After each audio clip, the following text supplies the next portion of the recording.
संस्थागत अपराधों को डिफाइन किया गया है। परीक्षा से जुड़े हुए अपराध भी संस्थागत अपराधों में माने गए।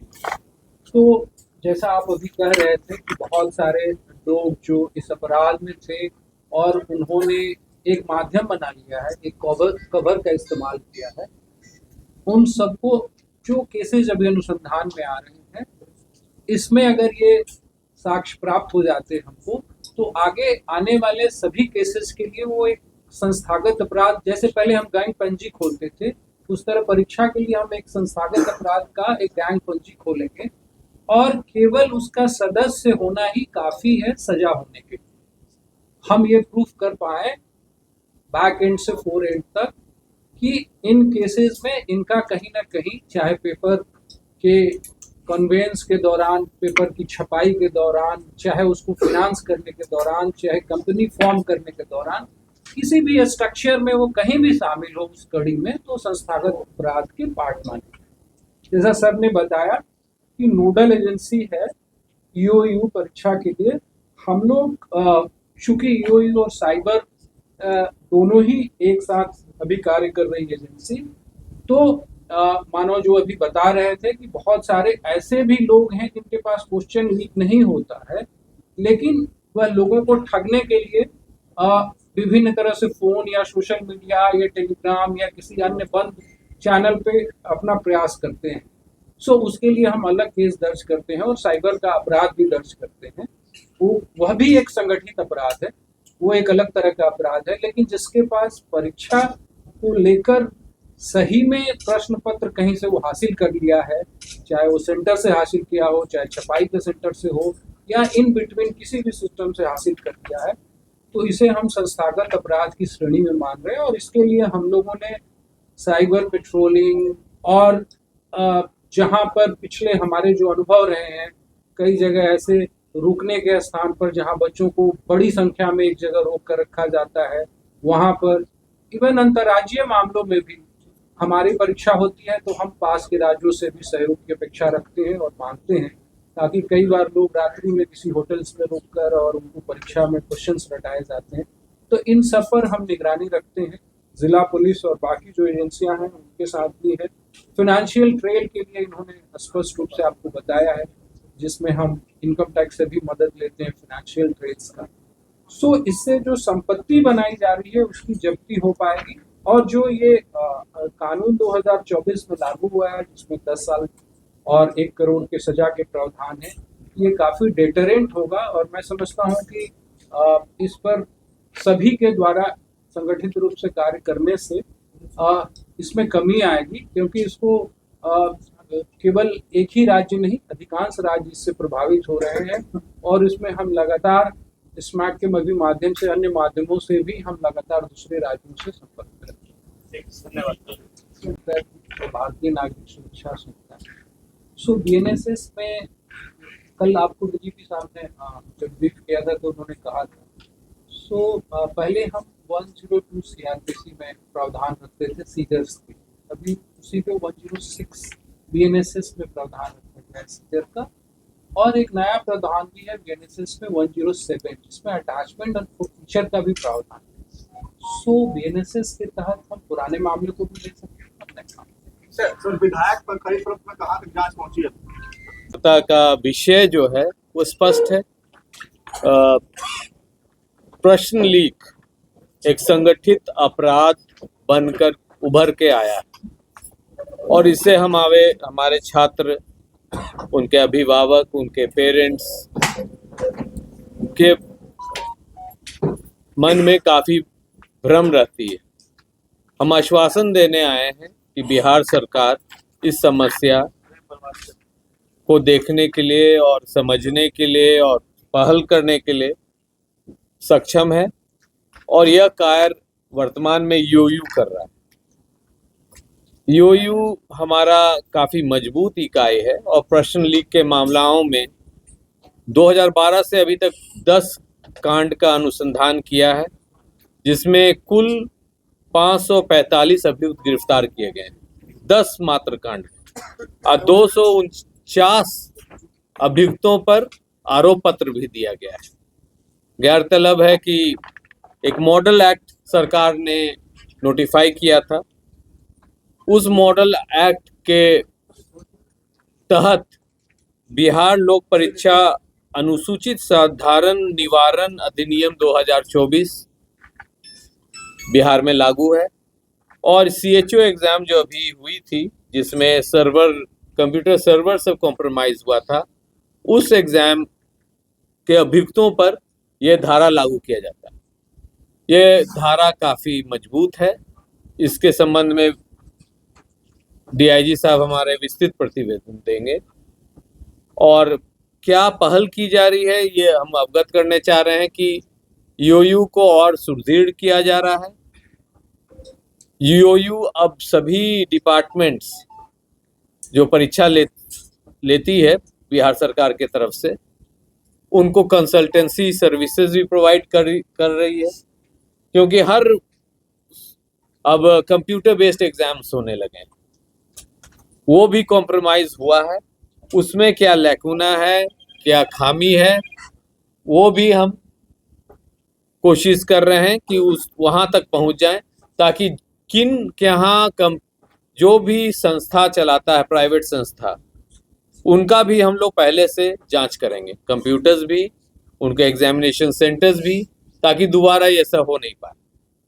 जहां की कानूनी कार्रवाई के संबंध में है, डाटा बैंक बनाया जा रहा है। पिछले 10-12 साल में बिहार राज्य में, पड़ोस राज्यों में जो भी संगठित ऐसे गिरोह हैं, उनकी पूरी हुलिया ली जा रही है। फिर से मैं बताना चाहता हूं कि 2005 से PMLA एक्ट लागू है। तो ये संगठित अपराधी अगर बिहार में कार्य करेंगे और उनके पास अकूत धन क्राइम के मार्फत जमा हुआ है, तो PMLA के तहत भी हम लोग ED के मार्फत इनकी कमाई को जब्त करने के प्रयास करेंगे। जहां की आउटरीच की सवाल है, EOU के पास डेडिकेटेड, आप लोग को सब मालूम है कि WhatsApp नंबर भी है, ईमेल ID भी है। जो भी सूचना मिलती है अगर किसी भी नागरिक को कि एग्जाम कॉम्प्रोमाइज हो सकती है, चाहे रूमर मॉन्गरिंग भी होती है, तो जरूर भेजते रहें। एक SP के अंतर्गत एक स्पेशल सेल है। साथ में हम लोग cyber patrolling, social media monitoring भी करते हैं, जिसमें इस तरह की भ्रामक समाचारों का तथ्य के अंदर क्या है, क्या ये सत्य है कि नहीं है, ये सब हम देखते हैं। पिछला जो एग्जाम हुआ है उसमें अभी तक कोई ऐसा साक्ष्य EOU के सामने नहीं आया है कि कोई लीकेज हुई है। और जो हुड़दंग मुदंग 1-2 सेंटर में हुआ है, उसके लिए जिला प्रशासन और जिला पुलिस काफी सक्षम है वैसे छात्रों पर कार्रवाई करने के लिए। आपके मार्फत से हम सभी छात्रों को आश्वासन देने चाहते हैं कि जो पूर्व में घटनाएं घटी हैं उसके रोकथाम के लिए EOU और बिहार पुलिस एकदम सजग है। साथ ही साथ बिहार सरकार का पूरा सहयोग है और सब डिपार्टमेंट्स का भी सहयोग है कि आगे ऐसे कोई घटना नहीं घटे जिससे कि राज्य की छवि बिगड़ती है। आगे का जो डिटेल्ड ब्यौरा देंगे मानवजीत ढिल्लों साहब। ये DIG EOU हैं, काफ़ी एक्सपीरियंस्ड हैं, इनकी तजुर्बा इतनी हो गई है और कि अब केंद्र सरकार के भी संस्थाओं इनसे राय लेते हैं इस विषय में पेपर लीक के मार्फत। धन्यवाद। और CHO एग्ज़ाम जो अभी हुई थी जिसमें कंप्यूटर सर्वर सब कॉम्प्रोमाइज़ हुआ था, उस एग्ज़ाम के अभियुक्तों पर यह धारा लागू किया जाता है। ये धारा काफ़ी मजबूत है। इसके संबंध में DIG साहब हमारे विस्तृत प्रतिवेदन देंगे और क्या पहल की जा रही है ये हम अवगत करने चाह रहे हैं कि EOU को और सुदृढ़ किया जा रहा है। EOU अब सभी डिपार्टमेंट्स जो परीक्षा लेती है बिहार सरकार के तरफ से, उनको कंसल्टेंसी सर्विसेज भी प्रोवाइड कर रही है, क्योंकि अब कंप्यूटर बेस्ड एग्जाम्स होने लगे हैं। वो भी कॉम्प्रोमाइज़ हुआ है। उसमें क्या लैकुना है, क्या खामी है, वो भी हम कोशिश कर रहे हैं कि उस वहाँ तक पहुँच जाएं, ताकि किन के यहाँ जो भी संस्था चलाता है, प्राइवेट संस्था, उनका भी हम लोग पहले से जांच करेंगे, कंप्यूटर्स भी, उनके एग्जामिनेशन सेंटर्स भी, ताकि दोबारा ये ऐसा हो नहीं पाए। जहाँ की कानूनी कार्रवाई के संबंध में है, डाटा बैंक बनाया जा रहा है। पिछले 10-12 साल में बिहार राज्य में, पड़ोस राज्यों में जो भी संगठित ऐसे गिरोह हैं, उनकी पूरी हुलिया ली जा रही है। फिर से मैं बताना चाहता हूं कि 2005 से पीएमएलए एक्ट लागू है, तो ये संगठित अपराधी अगर बिहार में कार्य करेंगे और उनके पास अकूत धन क्राइम के मार्फत जमा हुआ है, तो पीएमएलए के तहत भी हम लोग ईडी के मार्फत इनकी कमाई को जब्त करने के प्रयास करेंगे। जहाँ की आउटरीच की सवाल है, ईओयू के पास डेडिकेटेड, आप लोग को सब मालूम है कि व्हाट्सएप नंबर भी है, ईमेल आईडी भी है।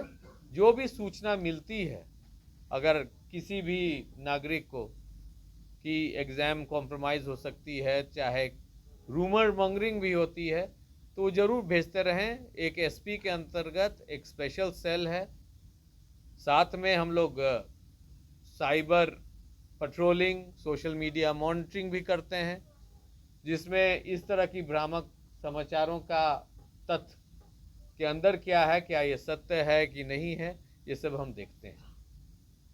पिछला जो एग्ज़ाम हुआ है उसमें अभी तक कोई ऐसा साक्ष्य ईओयू के सामने नहीं आया है कि कोई लीकेज हुई है, और जो हुड़दंग उदंग 1-2 सेंटर में हुआ है उसके लिए जिला प्रशासन और जिला पुलिस काफ़ी सक्षम है वैसे छात्रों पर कार्रवाई करने के लिए।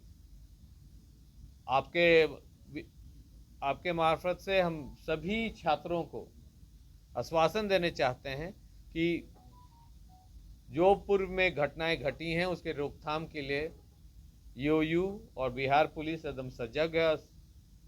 साथ ही साथ बिहार सरकार का पूरा सहयोग है और सब डिपार्टमेंट्स का भी सहयोग है कि आगे ऐसे कोई घटना नहीं घटे जिससे कि राज्य की छवि बिगड़ती है। आगे का जो डिटेल्ड ब्यौरा देंगे मानवजीत ढिल्लों साहब, ये डीआईजी ईओयू हैं, काफ़ी एक्सपीरियंस्ड हैं, इनकी तजुर्बा इतनी हो गई है और कि अब केंद्र सरकार के भी संस्थाओं इनसे राय लेते हैं इस विषय में पेपर लीक के मार्फत। धन्यवाद मानव। और इससे हमारे छात्र, उनके अभिभावक, उनके पेरेंट्स के मन में काफ़ी भ्रम रहती है। हम आश्वासन देने आए हैं कि बिहार सरकार इस समस्या को देखने के लिए और समझने के लिए और पहल करने के लिए सक्षम है, और यह कार्य वर्तमान में ईओयू कर रहा है।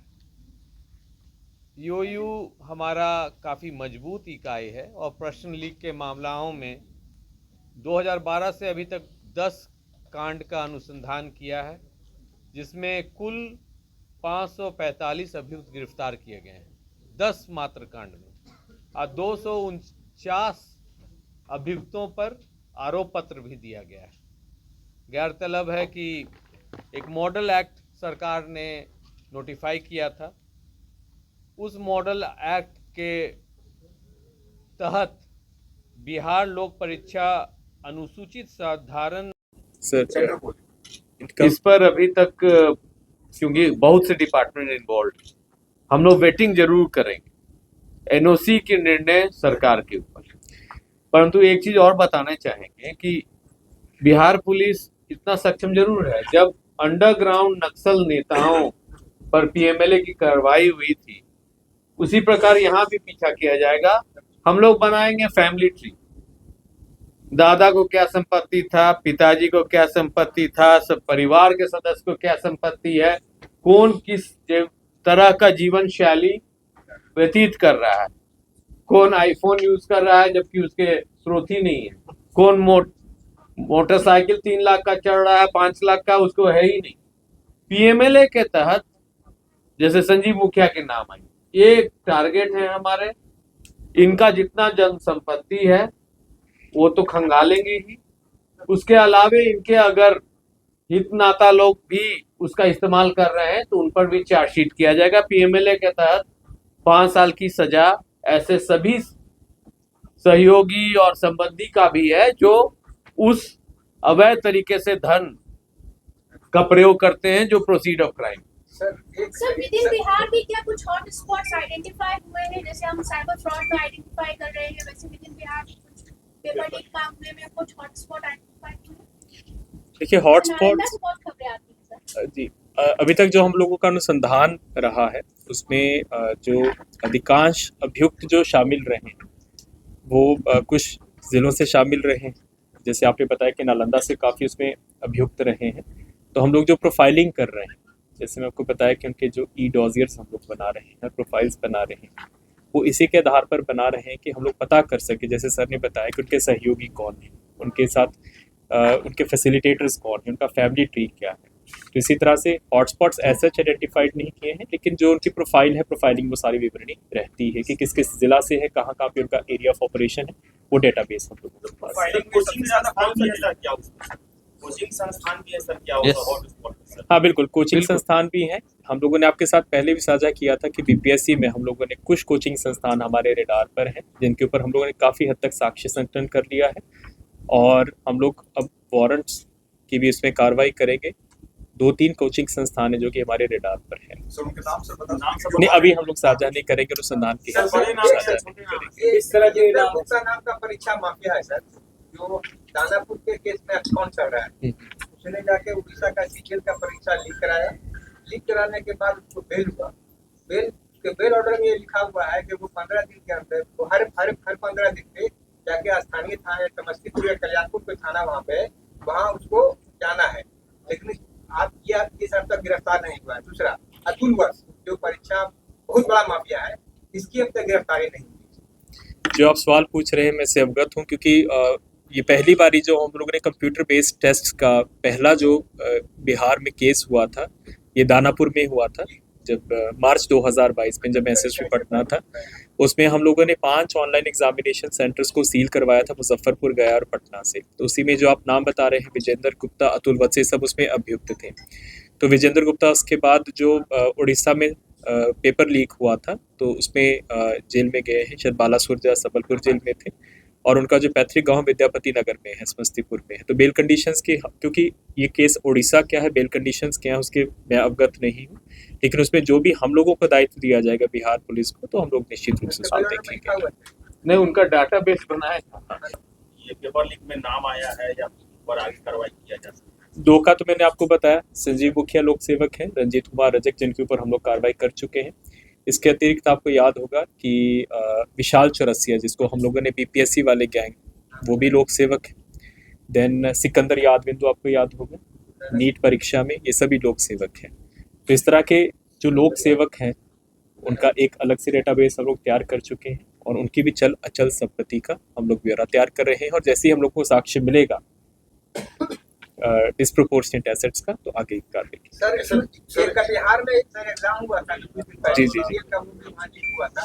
उसमें एक राजनीतिक इसी वर्ष आप सभी अवगत हैं कि वर्ष 2024 में ही बिहार सरकार के द्वारा बिहार लोक परीक्षा अनुचित साधन निवारण अधिनियम 2024 लागू किया गया है।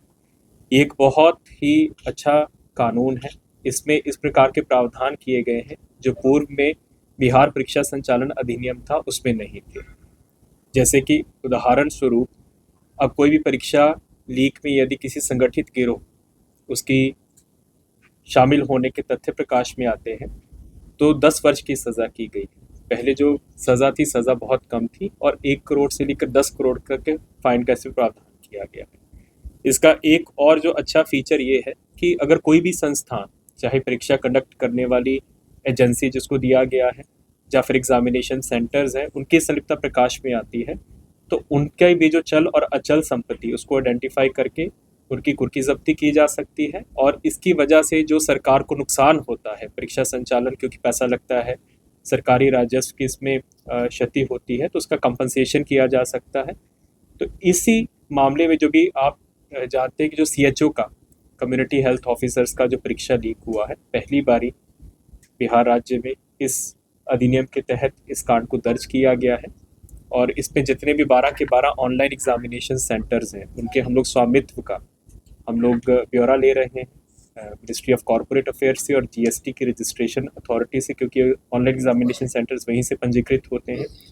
और कुछ जैसे आप जानते हैं कि उसमें से 3 जो स्वामी थे एग्जामिनेशन सेंटर्स के, उनको हम लोग जेल भेज चुके हैं और जैसे ही चार्जशीट होगा और बाकी लोगों की स्लिप्ता प्रकाश में आएगी तो उनकी चल और अचल संपत्ति की जो कुर्की और जब्ती की कार्रवाई हम लोग करेंगे और ये पहली बार ही होगा। इससे पहले जैसे एडीजी हेडक्वार्टर सर ने बताया कि अभी तक जब से आर्थिक अपराध इकाई का गठन हुआ है लगभग 10 परीक्षा लीक के मामले हम लोगों ने इनका अनुसंधान किया है। जो हाल फिलहाल 2022 से बड़े बड़े परीक्षा लीक के मामले हुए, बीपीएससी का पीटी परीक्षा का हुआ था, उसके बाद फिर केंद्रीय चयन सिपाही भर्ती परिषद का परीक्षा लीक हुआ, BPSC TRE teacher recruitment examination का हुआ, नीट का भी प्रारंभिक इन्वेस्टिगेशन आर्थिक अपराध इकाई के द्वारा किया गया और अब सीएचओ का जो ऑनलाइन परीक्षा लीक मामला हुआ है। इन सभी मामलों में समेकित रूप से कार्रवाई करते हुए हम लोगों ने एक बहुत ही व्यापक डेटाबेस बनाया है। इस डेटाबेस में लगभग 170 लोगों का अभी हम लोगों के पास प्रोफाइलिंग हुआ है और इसमें बिहार राज्य के अतिरिक्त हम लोगों का लगातार संपर्क रहा है उत्तर प्रदेश के साथ, झारखंड के साथ, हरियाणा के साथ, और जब नीट का पेपर लीक हुआ था तो गुजरात और महाराष्ट्र से भी वहाँ से टीम्स आई थी।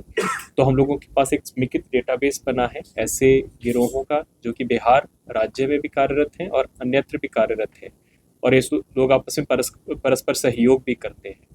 उनका प्रोफाइलिंग करके हर बारी जब भी कोई भी परीक्षा होती है तो हम लोग इसके संबंध में अलर्ट्स भी जारी करते हैं। 24/7 घंटे कार्यरत है समर्पित, जो कि पेट्रोलिंग के अतिरिक्त ऐसे मामलों की साइबर पेट्रोलिंग भी करता है और सूचनाओं और आसूचनाओं का संकलन करता है। उसके बाद ये जो गिरोह हैं इनके जो प्रमुख सरगना हैं इनको आर्थिक रूप से चोट पहुंचाने के लिए भी हम लोगों ने कार्रवाई किया है। अभी जैसे आप अवगत होंगे जो संजीव मुखिया है जो कि प्रमुख सरगना रहा है नीट में भी और सीएसपीसी में भी और बीपीएससी में भी, उसके ऊपर डीए का केस किया गया है और उसी डीए की केस की वजह से जो लगभग 6 महीने से उसके ऊपर नो कर्सिव स्टेप लगा हुआ था, दंडात्मक कार्रवाई पर रोक लगी हुई थी, हम लोगों ने सारा एविडेंस प्रस्तुत किया कोर्ट में और अब वो कार्रवाई जो दंडात्मक कार्रवाई पर रोक लगी हुई थी उसको ख़त्म किया गया है और वारंट और कुर्की की कार्रवाई के लिए हम लोगों ने प्रार्थना की है कोर्ट से। इसके अलावा रंजीत कुमार रजक जो पहले परीक्षा के मामलों में संलिप्त रहे हैं और वो भी एक सरगना रहे हैं इस प्रकार के लीक के मामलों में, उनके ऊपर भी डीए का केस काफ़ी आगे तक बढ़ गया है और थोड़ी देर में हम लोग उसको भी प्रोसिक्यूशन सैंक्शन प्राप्त करके चार्जशीट करेंगे। इस तरह के अन्य, पहले तो इसको हम लोगों ने 2 कैटेगरीज में बांटा है, लोक सेवक और गैर लोक सेवक।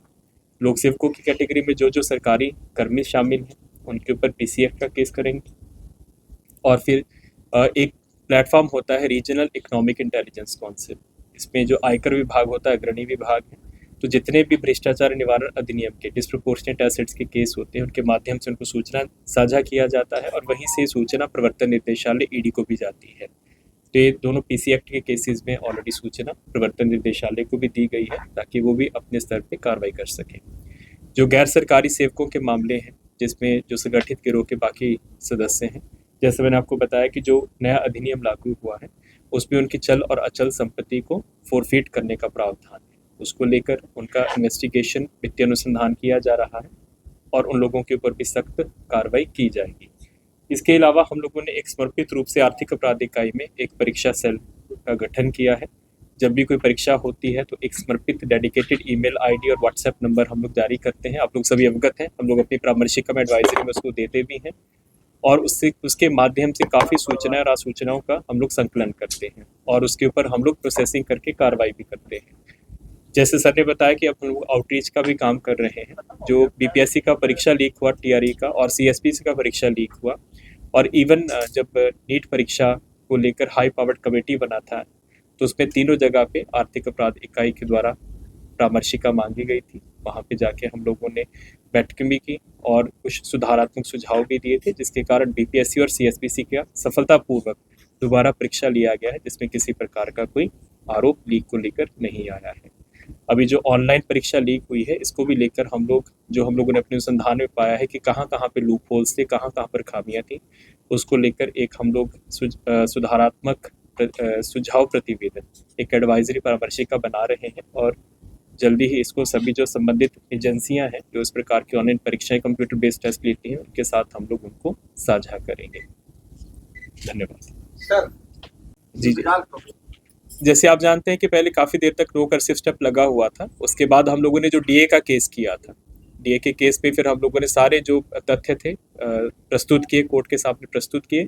तो नवंबर के लास्ट वीक में ही ये नो कर्सिव स्टेप हटा है और अब हम लोग वारंट और उसका कुर्की का कार्रवाई कर रहे हैं। अब उसकी गिरफ्तारी पर कोई रोक नहीं है और समानांतर रूप से हम लोगों ने एक समर्पित टीम भी बनाया उसको गिरफ्तार करने जो संपत्ति जब्ती वाली कार्रवाई के। दोनों केस में दो अलग अलग प्रावधान हैं। सबसे पहले कि जो नया कानून जो बना, नए कानून में जो अतिरिक्त व्यवस्था की गई है कि जो एजेंसियां हैं जो जैसे इस वाले में देखिए एग्जाम सेंटर्स है, जो प्राइवेट संस्थान है, जो परीक्षा कंडक्ट करने वाली एजेंसियां हैं, जब भी कोई परीक्षा होती है, कंप्यूटर सप्लाई जितने भी जब भी परीक्षा होती है तो किसी न किसी एजेंसी को आउटसोर्स किया जाता है इस काम को। तो नए वाले कानून में ये प्रावधान है कि जब भी इन एजेंसियों की सलिप्तता भी प्रकाश में आती है तो इनकी भी चल अचल संपत्ति उसका ब्यौरा देख के आप उनके ऊपर अधिहरण की कार्रवाई कर सकते हैं कोर्ट के माध्यम से। जो इससे पहले वाले हैं उसमें क्योंकि संगठित गिरोह ही इन कामों में लगा रहता, जो पीएमएलए के प्रावधान है, क्योंकि 2005 के बाद पीएमएलए लागू है, तो जो पीएमएलए के प्रावधानों के अनुरूप जो उसके दायरे में आते हैं वो हम लोग उसके ऊपर कार्रवाई कर सकते हैं चल अचल संपत्ति की। और एक और जो तीसरा मैंने आपको बताया कि जो सरकारी सेवक है, क्योंकि सरकारी सेवक के ऊपर भ्रष्टाचार निवारण अधिनियम का यदि डीए का केस बनता है और हम लोग दर्ज करते हैं तो ऑटोमेटिकली जितने भी भ्रष्टाचार निवारण अधिनियम के कांड होते हैं ये पीएमएलए के नीचे एक शेड्यूल्ड ऑफेंस है। तो इसकी जो मैंने आपको प्लेटफॉर्म बताया regional economic intelligence council platform, जो कि आयकर विभाग इसमें अग्रणी विभाग है, वित्त विभाग, मिनिस्ट्री ऑफ फाइनेंस के नीचे ये प्लेटफॉर्म बना है। तो ऑटोमेटिकली जितने भी डीए के केसेस होते हैं उसकी सूचना प्रवर्तन निर्देशालय को भी दी जाती है, तो वो भी इसके ऊपर कार्रवाई करते हैं और यदि उनको भी अपने लायक कार्रवाई करने के लिए बनता है तो अपना ईसीआर दर्ज करके वो भी काम करते हैं। तो हम लोगों ने इन केसेस की जो सूचना है उनके साथ ऑलरेडी साझा की। के पास साइबर से रिलेटेड भी क्राइम से केसेस भी काफी हैं। पूरे वर्ष में कई मामले सामने आए हैं साइबर अरेस्ट से लेकर के हम लोग कर रहे हैं। 2 जगह से जो ऑनलाइन परीक्षा केंद्र हैं 2 जगह से पंजीकृत होते हैं। कुछ परीक्षा केंद्र एज कंपनीज पंजीकृत होते हैं मिनिस्ट्री ऑफ कॉर्पोरेट अफेयर्स से। तो हम लोगों ने जो रजिस्ट्रार ऑफ कंपनीज हैं उसके कार्यालय को हम लोगों ने पत्र लिखा है। 3 कंपनियों के अभी तक हम लोगों को डिटेल्स मिले हैं, लेकिन जो अधिकांश ऑनलाइन एग्जामिनेशन सेंटर्स, इसी क्रम में हमको पता चला कि उनको मात्र जो जीएसटी अथॉरिटीज़ हैं वहीं से ही जीएसटी नंबर लेके पंजीकृत किया जाता है। तो हम लोगों ने स्टेट जीएसटी कार्यालय को और सेंट्रल जीएसटी कार्यालय को भी, क्योंकि दोनों जगह पे है, हम लोगों ने पत्र लिखा है कि कितने ऑनलाइन एग्जामिनेशन सेंटर्स, इसको आधिकारिक रूप से कंप्यूटर बेस्ड टेस्ट सेंटर्स बोलते हैं, आपके पास रजिस्टर्ड है, उसकी सूची हम लोग मंगवा रहे हैं और संपूर्ण बिहार राज्य का एक हम लोग डेटाबेस तैयार करेंगे। 10 कांड में कितने लोग चिन्हित किए गए हैं, कितनों की गिरफ्तारी हुई? आपको बताया कि 10 कांड आइडेंटिफाई किए गए हैं, तो कितने लोगों को चिन्हित किया गया, कितने लोग गिरफ्तारी हुई? एक जो हम स्पष्ट करने चाहते हैं पहले, सीबीटी कंप्यूटर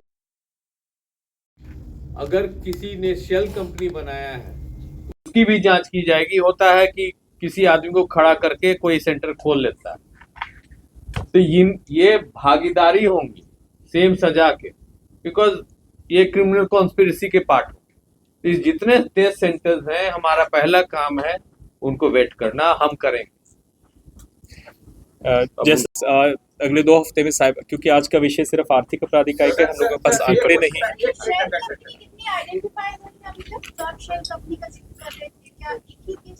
अभी तक तो जो हमारा जो सेंट्रल सिलेक्शन बोर्ड कांस्टेबल्स वाला एग्जाम लीक हुआ था तो उसका जो Caltex private multi ventures private limited थी, एक शेल कंपनी थी, वो आइडेंटिफाई हुई।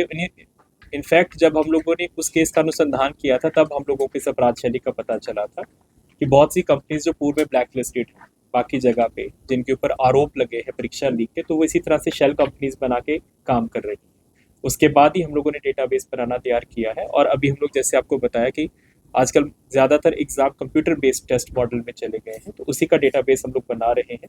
एक बार ही हम लोगों के पास पता चल जाएगा कि कितने ऑनलाइन सीबीटी बिहार में पंजीकृत हैं, उसके बाद जो जीएसटी की अथॉरिटीज़ हैं और एमसीए हैं, मिनिस्ट्री ऑफ कॉर्पोरेट अफेयर्स, वहाँ से विवरणी प्राप्त करके हम लोग पता करेंगे कि उसमें कितने ऐसे डायरेक्टर्स हैं जो पहले जिनकी कंपनियां ब्लैक लिस्टेड हुई हैं और उसी के आधार पर जो उनका फाइनेंशियल ट्रेल देके हम लोग उनको शेल कंपनीज के रूप में आइडेंटिफाई करेंगे। सीएचओ मामले में जांच कहाँ तक पहुंची? हाँ। आपने दो तथ्य कहा, एक तो आपने रिसेंट एग्जाम हुआ उसमें क्लीन चिट दे दिया कि कोई गड़बड़ी नहीं, अभी तक हाँ, कोई अभी ऐसा तक प्रकार परीक्षा नहीं। लीक का संबंधित कोई गुण नहीं। और दूसरा सर आपने कहा जो है आप वो तो अलग है, वो हुलिगनिज्म बोलिएगा, वो तो जिला प्रशासन हो सकता है। नए कानून के तहत जो है आप कार्रवाई करेंगे, पुराने और नए दोनों मामलों। हाँ, जो जी जी पुराने मामलों में एक्ट में ये प्रावधान है कि पुराने मामलों को भी आप जैसे मैंने आपको बताया है कि जो पीएमएलए एक्ट के नीचे, क्योंकि ये संगठित गिरोह है। हाँ हाँ, नहीं इस वाले एक्ट में नहीं, इस वाले बीएनएस एक्ट जो है, बीएनएस लीक हुआ था उसमें एक शेल कंपनी का Caltex multi venture private limited थी, तो उसी तरह से हम लोगों ने पता लगाया था कि उसका इनिशियल पेड अप कैपिटल कहाँ है, डायरेक्टर्स कैसे हैं, तो उसी से ही हम लोगों ने उस कंपनी के 4 डायरेक्टर्स को जेल भी भेजा था। इसी प्रकार जैसे सर ने बताया, कंप्यूटर बेस्ड टेस्ट में एक बार हम लोगों के पास डेटाबेस आ जाएगा, तो उसके बाद जितने भी इनके DIN नंबर्स हैं, डायरेक्टर आइडेंटिफिकेशन नंबर्स होते हैं, और GST नंबर्स हैं, उसके माध्यम से हम लोग ये पता करने का प्रयास करेंगे कि वास्तव में इनके डायरेक्टर्स कौन हैं। अगर डायरेक्टर्स हैं तो क्या वो उनमें इनिशियल पेड अप कैपिटल किन लोगों का लगा हुआ है, क्योंकि ऐसी भी सूचनाएं रहती हैं कि बहुत से जो संगठित गिरोह के माफिया हैं उनका खुद का पैसा ऐसे परीक्षा केंद्रों में लगता है। तो उसी के ऊपर हम लोग कार्रवाई कर रहे हैं, उसी को लेकर एक समेकित डेटाबेस बना रहे हैं। ये मामले आर्थिक अपराध इकाई के द्वारा किए गए थे, जिसमें से 545 टोटल अभियुक्त थे, जिनमें से 250 के ऊपर हम लोग आरोप पत्र कर चुके हैं। जो ज़्यादातर आपको मालूम होगा कि BPSC में हम लोगों ने अराउंड 280 लोग उसमें अभियुक्त थे।